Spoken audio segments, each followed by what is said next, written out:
be starting in just a few minutes. I'm going to give it another minute or two for all of our attendees who are in the waiting room to filter in.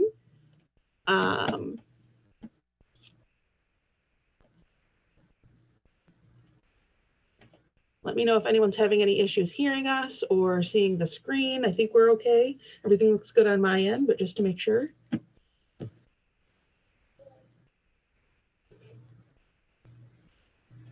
Thanks, Pam.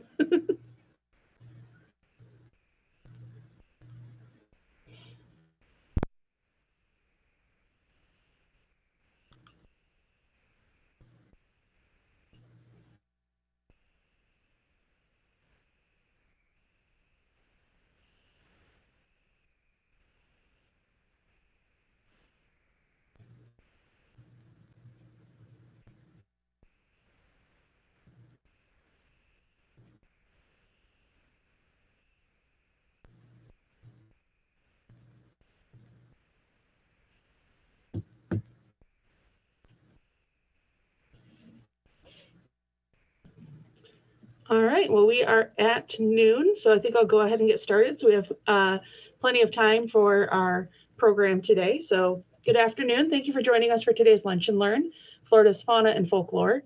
I'm Katie Kelly. I'm the Special Programs Coordinator here at the Orange County Regional History Center.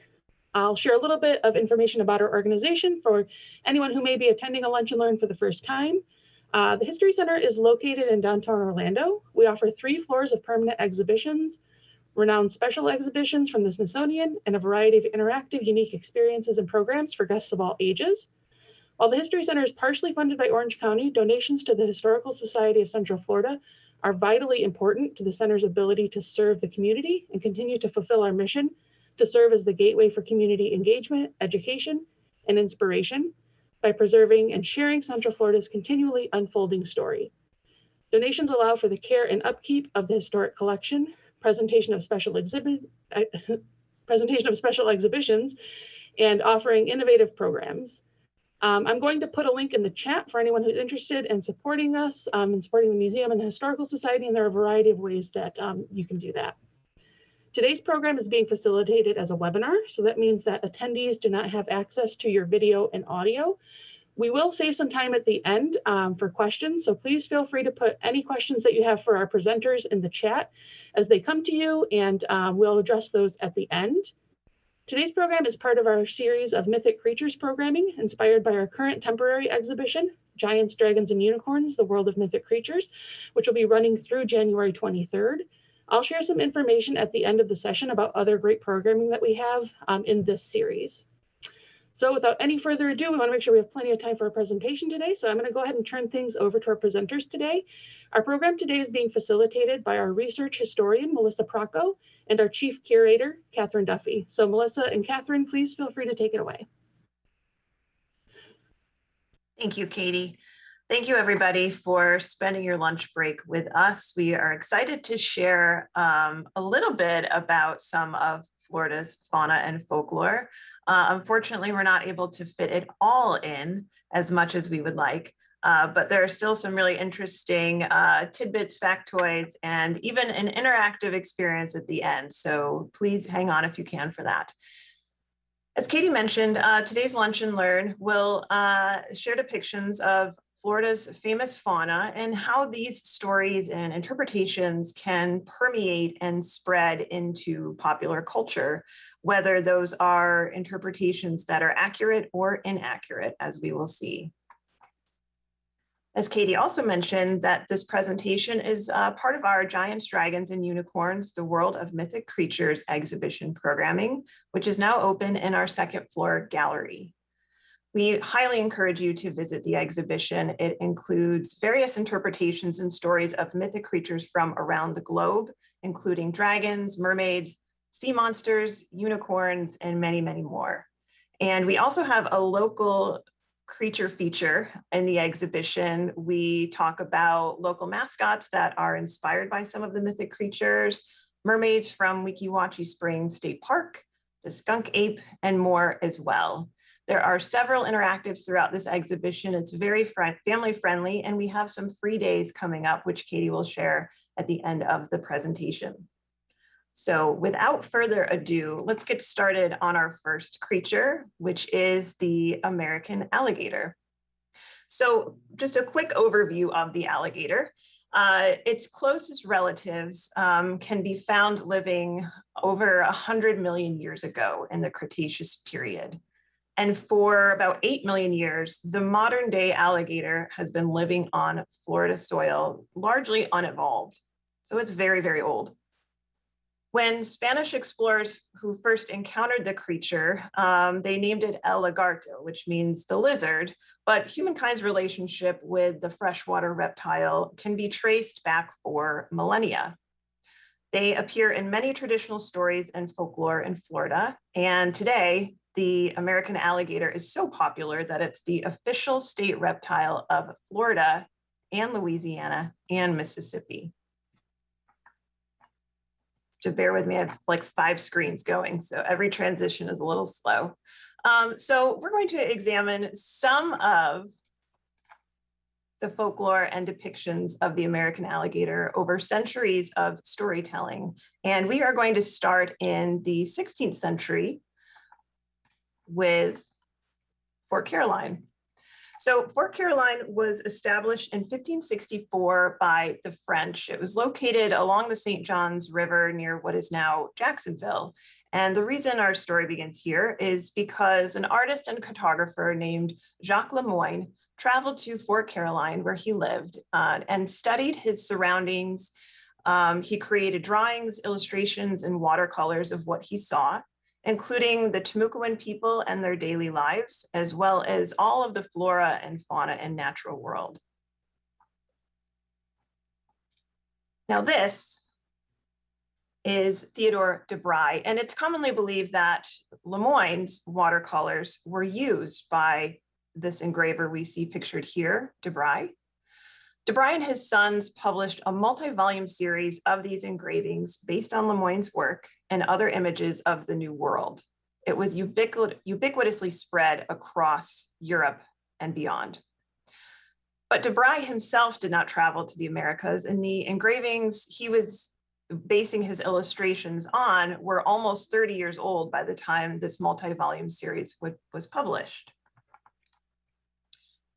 And this engraving by de Bry, which was from one of Lemoyne's watercolors, depicts the Timucuan hunting and killing alligators here in Florida. Now, it's worth noting, of course, that the inaccuracies of the depiction of the alligator, its exaggerated scale, it's coming out of this tempestuous sea instead of this placid swamp we would normally find an alligator lurking in. The very inaccurate representation of its snout and its head. And it's worth noting that this was really shopped across Europe for decades in helping other people try to understand what the New World was like. And so the reason why we highlight this example in this presentation today is to help understand how easily misrepresentations and exaggerated concepts can be shared and perpetuated over time. Next, we're going to look at the American alligator, through another explorer, William Bartram. Now, my slide is not cooperating, I apologize. Now, William Bartram was a Pennsylvania botanist, ornithologist, naturalist, and explorer. You might be familiar with his name and with his work, and that of his contemporary, John James Audubon, the father of ornithology to many. Bartram traveled through North Carolina, South Carolina, Georgia, and Florida, documenting the flora and fauna of what is now the southeastern region of the United States. Beginning in March 1774, Bartram began his journey to and through what was called at the time East Florida. He traversed the St. Johns River and the surrounding areas for about 9 months. And his documentations of these journeys included many beautiful watercolors and drawings of birds, flowers, reptiles, insects, from what must have largely felt, we can only imagine, like a bountiful wilderness full of beauty. However, Bartram's encounters with the American alligator were not so beautiful and majestic. He often wrote about in his travel journals about many dangerous encounters. And after he embarked from Georgia to East Florida, he wrote several times about those encounters. And I've selected a few excerpts I'd like to read today about some of his retellings of those encounters. So, the evening was completely cool and calm. The crocodiles, as he called them, began to roar and appear in uncommon numbers along the shores in the river. Greedy alligator, behold him rushing from the flags and reeds. His enormous body swells. His plaited tail brandished high floats upon the lake. The waters, like a cataract, descend from his opening jaws. Clouds of smoke issue from his dilated nostrils. The earth trembles with his thunder. When immediately from the opposite coast of the lagoon emerges from the deep his rival companion. They suddenly dart upon each other. The boiling surface of the lake marks their rapid course, and a terrific conflict commences. Later he writes, hundreds of thousands of them were caught and swallowed by the devouring alligators, referring to fish. I have seen an alligator take up and out of the water several great fish at a time and just squeeze them betwixt his jaws, while the tails of the great trout flapped about his eyes and lips ere he had swallowed them. After watching the alligators attack the trout, he wrote, the floods of water and blood rushing from their mouths and the cloud of vapor issuing from their wide nostrils. He noted he began to tremble and goes on to say, sensibly, so it turned out, as an alligator attacked his boat, belching water and smoke that fell upon me like rain in a hurricane. This is very descriptive depictions of these encounters. And he does often describe alligators as having smoke or vapor coming out of their nostrils. Now, perhaps they were exhaling, but I think we can all agree that that's just not a very common thing to witness. And this is one of his illustrations of the American alligators. And so you can see in Bartram's depiction, who's a very talented and accurate artist, has this very exaggerated depiction, almost serpentine, of these alligators. They look more like plesiosaur dinosaurs than they do the long plated alligators that we might see in a swamp or a marsh. Lastly, we're going to explore the American alligator through the lens of another individual, Zora Neale Hurston, famous folklorist of Central Florida. So Zora Neale Hurston was born in Alabama in 1891, but at a young age, she and her family moved to Eatonville, Florida, which is one of the first self-governing all-Black municipalities in the United States and was founded by people who were formerly enslaved following the Civil War. Hurston went on to become a writer, folklorist, anthropologist, and a playwright. She collected folklore and oral histories for the American Folklore Society from Black communities across Florida, and especially here in Central Florida.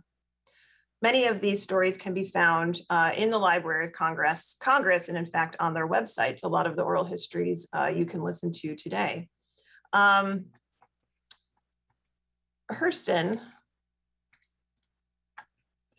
as I mentioned, traveled throughout Central Florida and collected through oral histories and through her own writings, many different folk tales about the alligator. She herself described folklore as, and bear with me on this one because there's a lot of mention of the word plate and platter, folklore, as in all other forms of human behavior, the world is a great big old serving platter, and all the localities are like eating plates. All of the plates get helped with food from the platter, but each plate seasoning to suit itself on the plate. And that is what is known as originality. So essentially taking all these different elements and each location does it a little bit differently. She goes on to say, if Florida lore is richer, it is because the lore and lushness of other states and countries have been heaped on Florida by her great attraction for workers. So here we see a watercolor created by Kelly Pedersen. It's a depiction of one of the folk tales that Hurston writes about called Uncle Monday.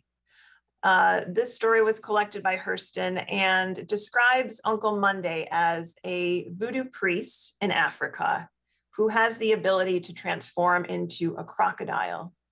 One day he's captured and enslaved in South Carolina.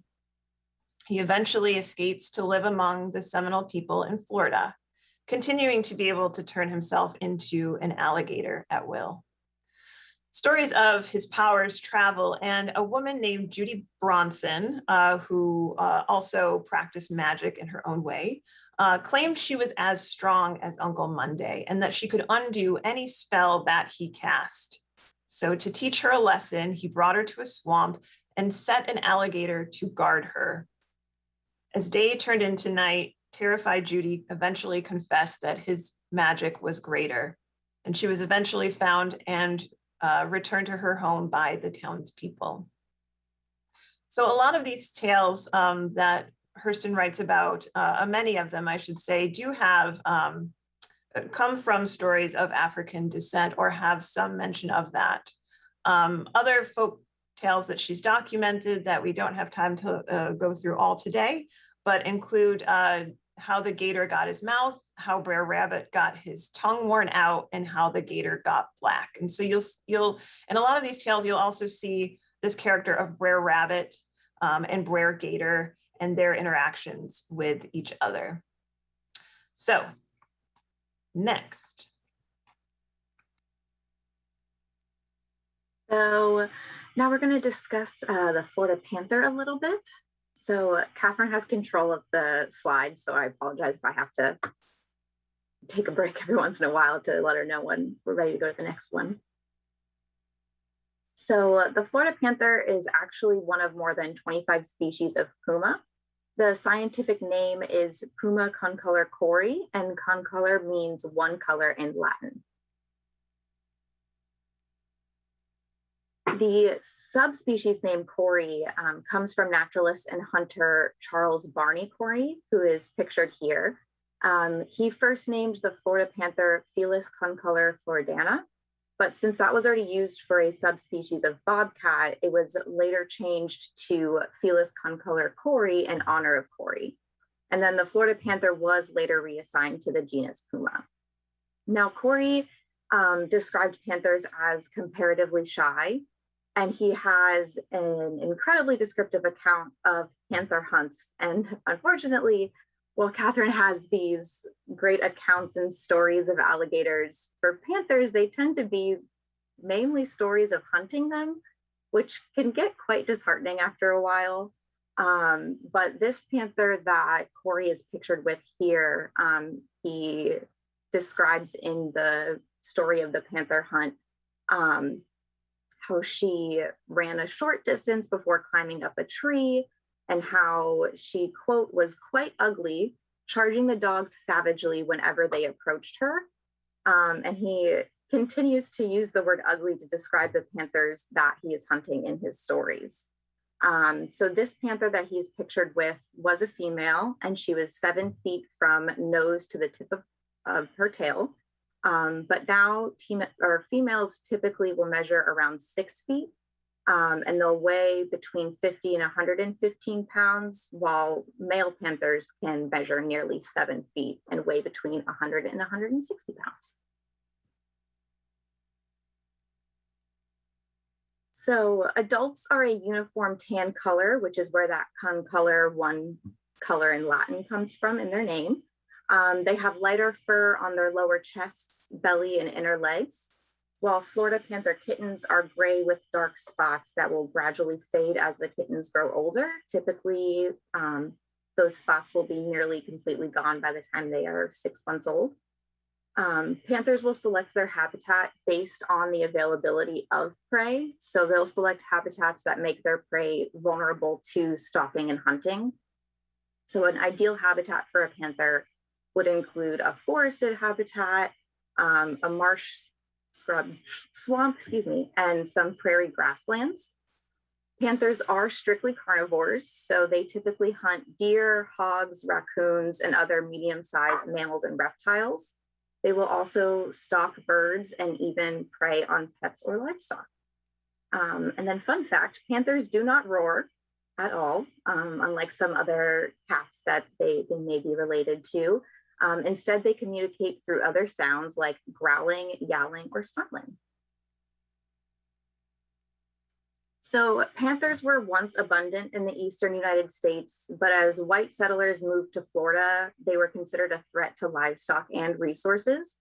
In 1832, county courts in Florida established a panther bounty, and a law was later passed in 1887 that authorized the payment of $5 for panther scalps. Today, habitat loss is one of the primary threats to the panther population, as well as vehicle collisions. But in 1995, there was a genetic restoration plan implemented that released 8 female pumas from Texas into the breeding range of Florida. These Texas pumas were closely genetically related to the Florida panther. And the idea was that by releasing them into Florida, that would mimic gene flow, since the lack of gene flow that was occurring in Florida would eventually lead to the extinction of the panther. So 5 out of the 8 pumas that they released did produce a total of at least 20 kittens. And while the genetic restoration plan had beneficial impacts to the genetic health of the Florida panther, and there was an increase in panther abundance since then, today the panther is still restricted to less than 5% of its historic range. So in 1958, the state protected panthers from legal hunting. So they removed that bounty of $5 and they were removed from the game list. But the population continued to dwindle, and Florida panthers became one of the first animals on the federal endangered species list in 1967. And today, the National Wildlife Federation estimates that there are only 120 to 130 Florida panthers left in the wild.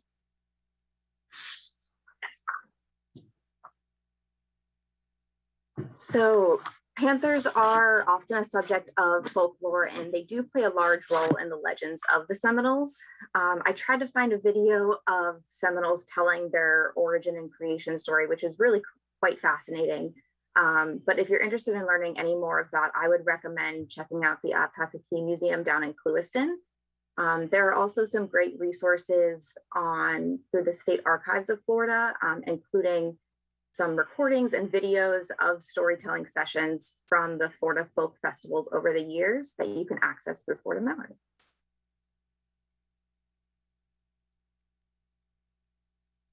So in 1982, the Florida panther was voted by students across the state as the official state animal of Florida.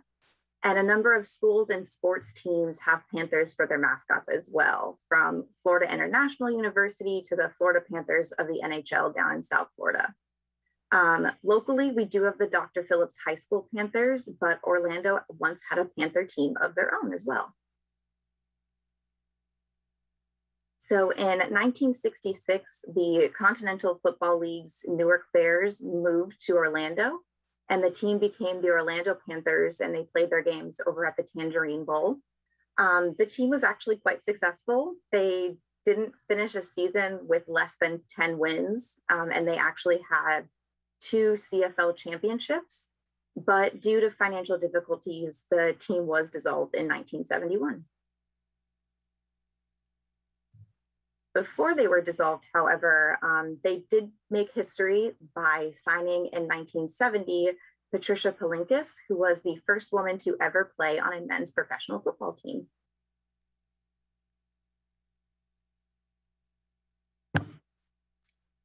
Okay, we are now going to move from land to sea and talk about the manatee. I didn't mean to make that rhyme, it just happened. But before we talk about the manatee, we're going to talk about the mermaid. So stories of mermaids can be found across many continents, from Europe to Africa, even in Inuit communities in the Arctic. Most often, they're depicted with the head of a woman, long hair, having the tail of a fish or a porpoise. And across many mermaid myths, they can be described as seductive or dangerous, and occasionally they're considered auspicious, bringing good luck and even gifts to those that they encounter. Christopher Columbus made 4 voyages to the New World in 1492, 1493, 1498, and 1502. Certainly during these journeys, he must have been very curious and possibly even skeptical of what he would find. In a letter during his 1493 voyage, he explained, "Down to the present, I have not found in those islands any monstrous men, as many expected, but on the contrary, all the people are very comely." So these ideas of myths, whether they were sea creatures or monsters or beasts living on these new areas that are about to be explored or in the process of being explored, existed during this time of travel. So notions of gold and spice and land weren't the only thing on the minds of these travelers. Also in 1493, Columbus wrote in his journal, "On the previous day, when the admiral went to the Rio del Oro, which is now present-day Haiti, he said he quite distinctly saw 3 mermaids, which rose well out of the sea, but they are not so beautiful as they are said to be, for their faces had some masculine traits." Now, today we believe the sirens that Columbus saw were actually manatees. And the West Indian manatee, or sea cow, can still be found floating in the waters of Florida, the Caribbean, and northeastern South America. Centuries later, in 1803, explorers brought a manatee skeleton to England and claimed that it was the skeleton of a mermaid. Even England's Magazine of Natural History published about that skeleton.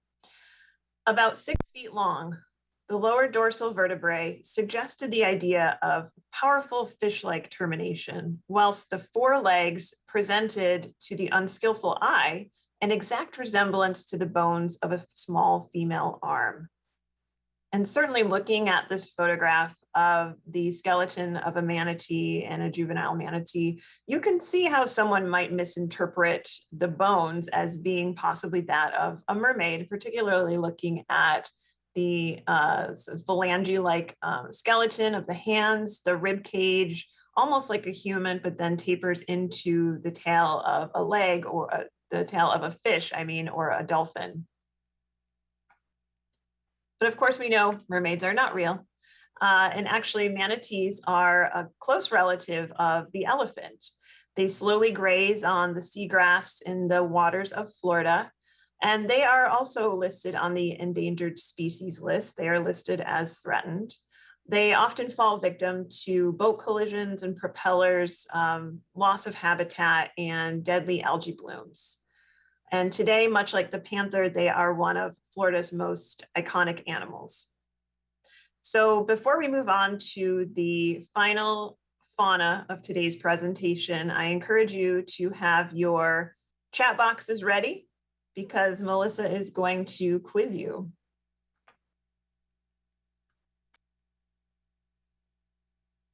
So now we're going to get into a little more, some more fun stuff.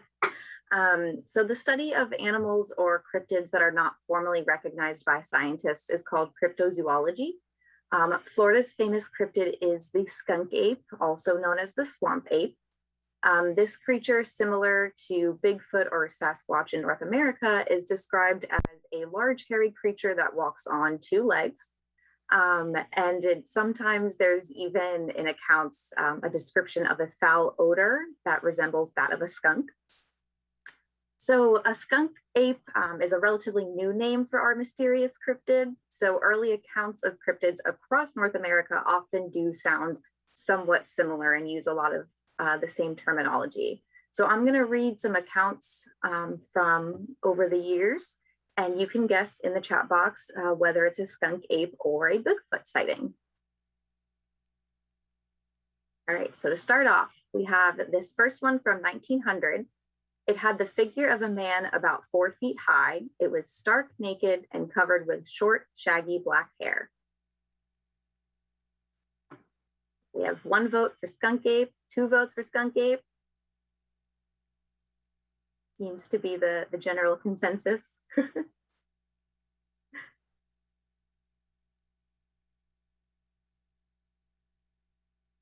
All right. Are we ready for the big reveal? I think we are. Yes, it is a believed depiction of a skunk ape. So this 1900 account was published in the Pensacola News. Like I said, it's believed to be an early skunk ape description of what is described as a wild man in Kissimmee. So like I said, it was a figure of a man about 4 feet high, covered in short, shaggy black hair. When someone tried to approach this creature or individual, it was tracked back to the swamp. All right, number 2. In 1851, quote, he was of gigantic stature, the body being covered in hair, his footprints measured 13 inches each. Already getting some votes for Bigfoot.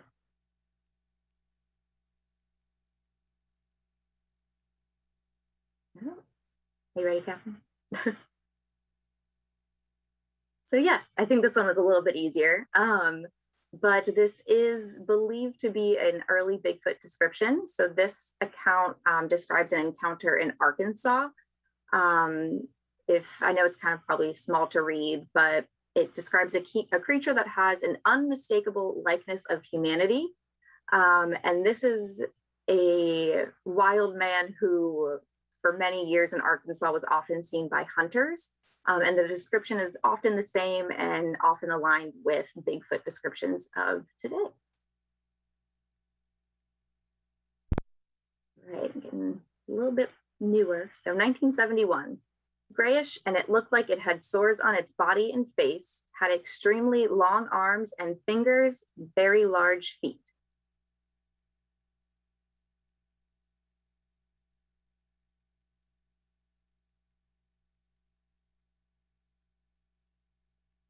We have some for Bigfoot, some for skunk ape. I believe that one. Back and forth. All right, so this one's a little more divided, we could say. All right, you ready, Catherine, for the big reveal? So this one is actually a skunk ape. So published in the Palm Beach Post, this more contemporary encounter does actually name the creature as a skunk ape or Everglades ape. It even says skunk ape or whatever. It's noisy. And this account includes this lovely drawing of this creature that was pestering a family down in South Florida, and even includes a description of a baby skunk ape that said it was reddish brown in color. And when the woman who encountered it tried to pet the baby skunk ape, she said the animal clawed at her ankle and ran into the bushes.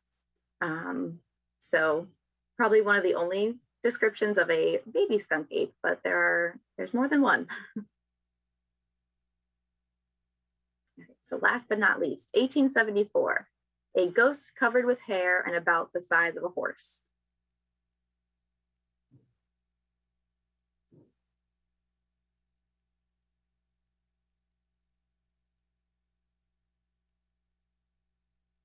One for skunk, one for Bigfoot. Skunkfoot, that's a good one.